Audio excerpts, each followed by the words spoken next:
فتوپور میں سیٹھ کولو رہتا تھا۔ بہت زیادہ بیماری کی وجہ سے زندگی کے آخری وقت سے گزر رہا تھا۔ سیٹھ کولو اپنی بہت بڑی جائیداد کا اکیلا وارث تھا۔ سیٹھ کولو کے گھر میں سمن اور راکھی دو نوکرانیاں تھیں۔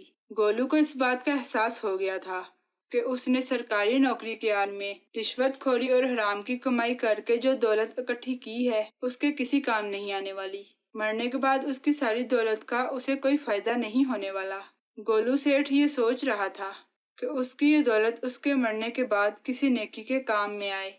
سیٹھ کولو سمن اور راکھی کو بلاتا ہے اور ان سے کہتا ہے، سمن اور راکھی، تم میری وفادار ملازم ہو۔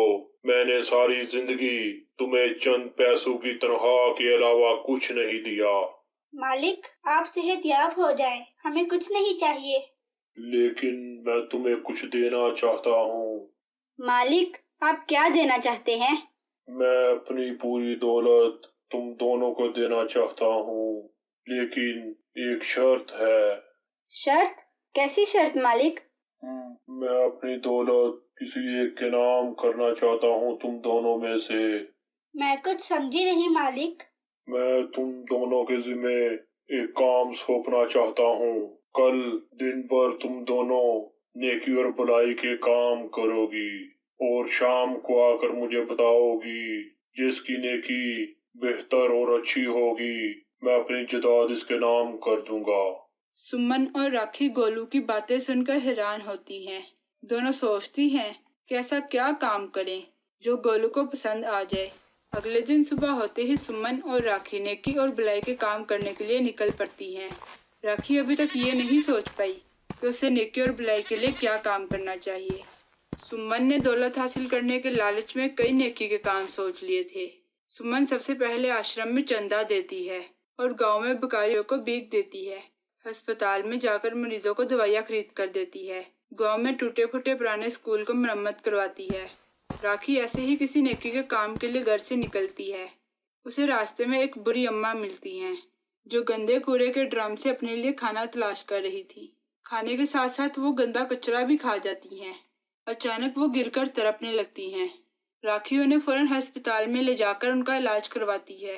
ان کے پیٹ سے بہت سارا گندا کچرا نکلتا ہے اور وہ بالکل ٹھیک ہو جاتی ہیں۔ ہائے رے، اب تو شام ہو گئی۔ میں گولو سیٹھ سے جا کر کیا کہوں گی؟ مجھے اس بات کا کوئی دکھ نہیں کہ میں نے نیکی کا کوئی کام نہیں کیا، بلکہ خوشی ہے کہ میری کوشش سے بری اماں کی جان بچ گئی۔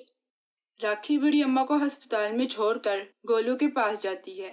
سمن بھی گولو کے پاس جاتی ہے اور اپنے سارے دن کا کام گولو کو بتاتی ہے۔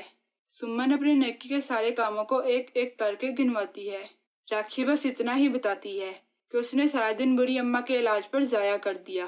راکھی بس چپ ہو جاتی ہے کیونکہ اس کے پاس بتانے کے لیے کچھ نہیں تھا۔ راکھی اور سمن، میں نے تم دونوں کی باتیں غور سے سنی۔ سمن، تم نے دن کے 8 گھنٹوں میں 800 بھلائی اور نیکی کے کام کیے۔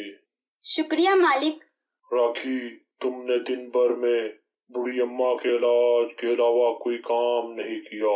تمہارے حصے میں بس نیکی کا ایک ہی کام ہے۔ مالک، مجھے بوڑھی اماں کی حالت دیکھ کر نیکی کے کوئی کام یاد نہیں رہے۔ مجھے آپ کی جائیداد تو بالکل بھی یاد نہیں رہی۔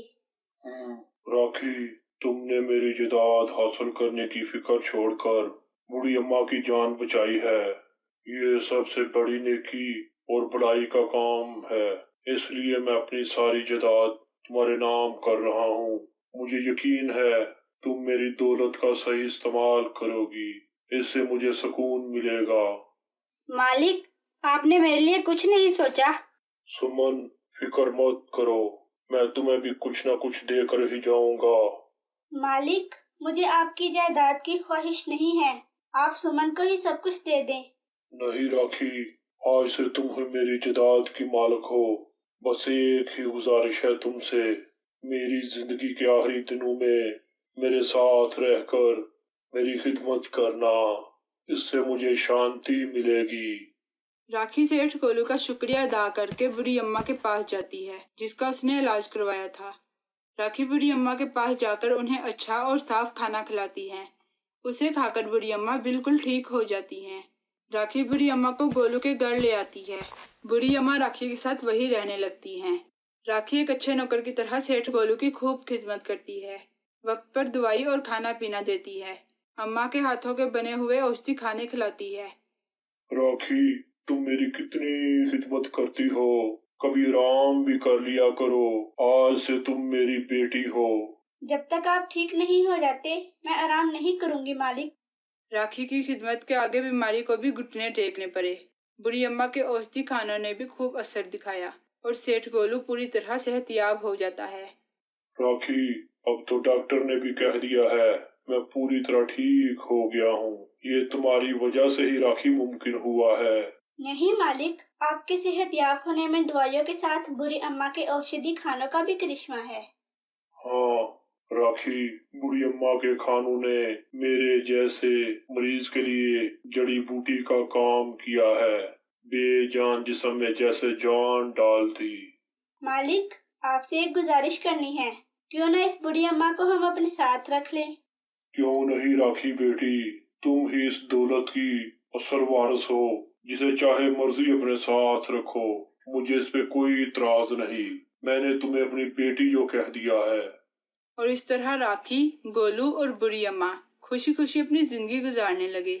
اس کہانی سے ہمیں یہ سیکھ ملتی ہے، اس دنیا میں کوئی بھی جیو بیکار نہیں ہوتا، ہر کسی کے ساتھ نیکی کرنی چاہیے، مشکل وقت میں کوئی بھی تمہارے کام آ سکتا ہے۔